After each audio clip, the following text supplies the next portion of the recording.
Good morning students, class 7th। कैसे हैं आप सभी बच्चे? अपनी हिंदी व्याकरण की बुक खोल निकालिए। 7th के सभी बच्चे अपनी व्याकरण की बुक खोलिए और चैप्टर 1 निकालिए। पाठ 1 निकालिए प्यारे बच्चों। भाषा, लिपि और व्याकरण। भाषा, लिपि और व्याकरण। सबसे पहले आइए हम जानते हैं भाषा। भाषा किसे कहते हैं? वह साधन जिसके द्वारा मनुष्य अपने मन के भावों व विचारों को दूसरों के सामने व्यक्त करता है तथा दूसरों के मन के भावों व विचारों को समझता है, भाषा कहलाती है। भाषा के 2 रूप होते हैं, एक तो मौखिक, दूसरा लिखित। मौखिक भाषा वह है जिसके द्वारा हम बोलकर अपने मन के भावों व विचारों को प्रकट करते हैं, मौखिक भाषा कहलाती है। लेकिन मौखिक भाषा स्थायी नहीं होती। और लिखित भाषा वह होती है जिसमें हम अपने मन के भावों व विचारों को लिखकर प्रकट करते हैं, यह भाषा स्थायी होती है। भाषा स्थायी होती है। भाषा के प्रकार। अब देखिए, बोली।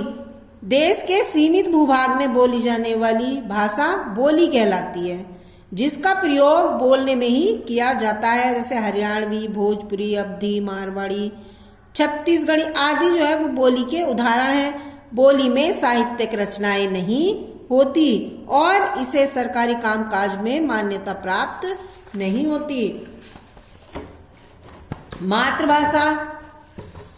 मातृभाषा वह भाषा है जिसे बालक सबसे पहले अपनी माता से तथा परिवार से सीखता है। मराठी, जैसे मराठी परिवार में जन्मे बालक की भाषा क्या होगी? बालक की मातृभाषा क्या होगी? मराठी। राष्ट्रभाषा। राष्ट्रभाषा देखिए, जिस भाषा का प्रयोग राष्ट्र के अधिकांश लोग करते हैं उसे राष्ट्रभाषा कहते हैं।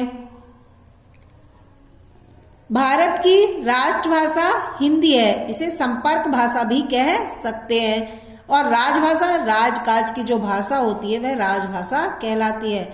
और भारत की राजभाषा भी हिंदी ही है। लिपि, जैसा कि आप पहले भी पढ़ चुके हो, लिपि। लिपि यानी कि लीपना या चित्रित करना।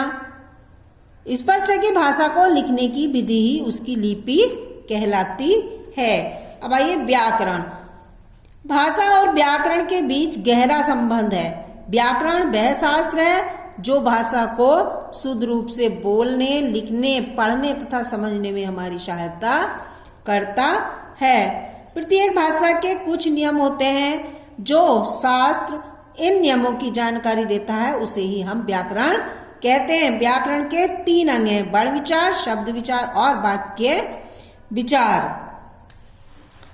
आइए अब इसके क्वेश्चन आंसर हैं। निम्नलिखित प्रश्नों के उत्तर दीजिए। पहला क्वेश्चन है आपका, भाषा किसे कहते हैं? भाषा किसे कहते हैं? हमने अभी आपको समझाया था कि भाषा वह साधन है जिसके द्वारा मनुष्य अपने मन के भावों व विचारों को दूसरे के सामने व्यक्त करता है तथा दूसरों के मन के भावों और विचारों को समझता है, भाषा कहलाती है। अब दूसरा क्वेश्चन आता है आपका, राष्ट्रभाषा व राजभाषा की परिभाषा दीजिए। राजभाषा, जिस भाषा का प्रयोग राष्ट्र के अधिकांश लोग करते हैं उसे राष्ट्रभाषा कहते हैं। अब आइए राजभाषा। राजकाज की भाषा राजभाषा कहलाती है। भारत की राजभाषा जो है वो हिंदी है। थर्ड क्वेश्चन है आपका, लिपि किसे कहते हैं? लिपि किसे कहते हैं? लिपि देखिए, हिंदी भाषा के लिखने की ढंग को लिपि कहते हैं। संसार की प्रत्येक भाषा अलग लिपि में लिखी जाती है। से हिंदी, नेपाली, संस्कृत, मराठी भाषाओं को देवनागरी लिपि में लिखा जाता है। क्वेश्चन 4 है, व्याकरण किसे कहते हैं? वह शास्त्र जिससे भाषा के शुद्ध रूप और प्रयोग का ज्ञान होता है उसे व्याकरण कहते हैं। व्याकरण के प्रमुख अंग कौन से हैं?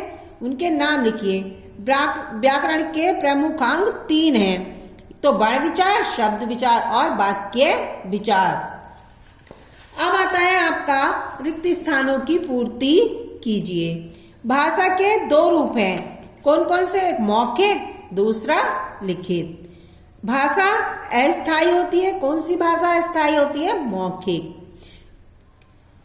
का प्रयोग राष्ट्र के अधिकांश लोग करते हैं, किस भाषा का? राष्ट्रभाषा का। राष्ट्रभाषा का प्रयोग राष्ट्र के अधिकांश लोग करते हैं। भाषा को लिखने की विधि क्या कहलाती है? लिपि। प्रत्येक भाषा के कुछ क्या होते हैं? नियम होते हैं। हाँ अथवा नहीं में उत्तर देने हैं अब आपको। क्या पंजाबी भाषा की लिपि फारसी है? नहीं, पंजाबी भाषा की लिपि कौन सी है? गुरुमुखी। तो इसलिए ये हमारा गलत है। क्या हिंदी भारत की राजभाषा है? क्या हिंदी भारत की राजभाषा है? हाँ, ये सही है। भारत की राजभाषा हिंदी है, ये सही है। क्या राष्ट्रभाषा सीमित क्षेत्र में बोली जाती है? क्या राष्ट्रभाषा सीमित क्षेत्र में बोली जाती है? नहीं, ये राष्ट्र के अधिकांश लोग करते हैं, तो ये हमारा गलत है। क्या व्याकरण में संकेतों को भाषा का रूप मानते हैं? क्या व्याकरण में संकेतों को भाषा का रूप मानते हैं? ये गलत है, नहीं। अब आता है आपका, क्या भाषा व व्याकरण में गहरा संबंध है? ये हमारा है सही। व्याकरण और भाषा में गहरा संबंध है। अब निम्नलिखित भाषाओं की लिपियों के नाम लिखने हैं। उर्दू की लिपि है फारसी। अंग्रेजी रोमन। हिंदी देवनागरी। संस्कृत देवनागरी। पंजाबी गुरुमुखी।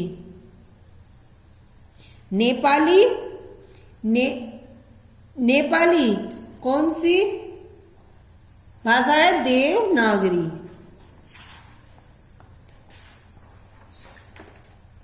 ठीक है।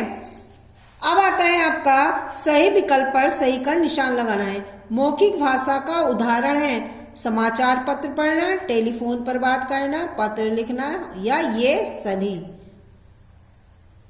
पत्र लिखना हमारा मौखिक भाषा नहीं है, ये भी गलत। टेलीफोन पर बात करना ये हमारा सही है। टेलीफोन पर बात करना ये हमारा मौखिक रूप है।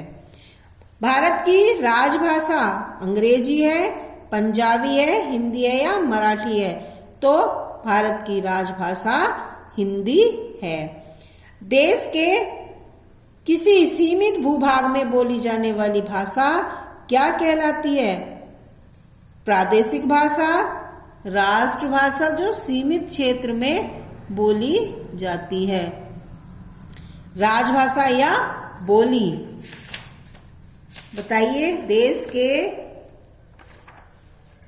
सीमित भूभाग में बोली जाने वाली भाषा क्या कहलाती है? कहलाती है बोली। व्याकरण का अंग है वर्ण विचार, शब्द विचार, वाक्य विचार, या ये सभी? तो व्याकरण के ये सभी अंग हैं। आया तो समझ में? ये आपका आज चैप्टर हो गया है फर्स्ट कंप्लीट। आपका 7th क्लास हिंदी व्याकरण का आपका फर्स्ट चैप्टर कंप्लीट हो गया। सभी बच्चे अपना वर्क करते रहे। ओके, धन्यवाद बच्चों।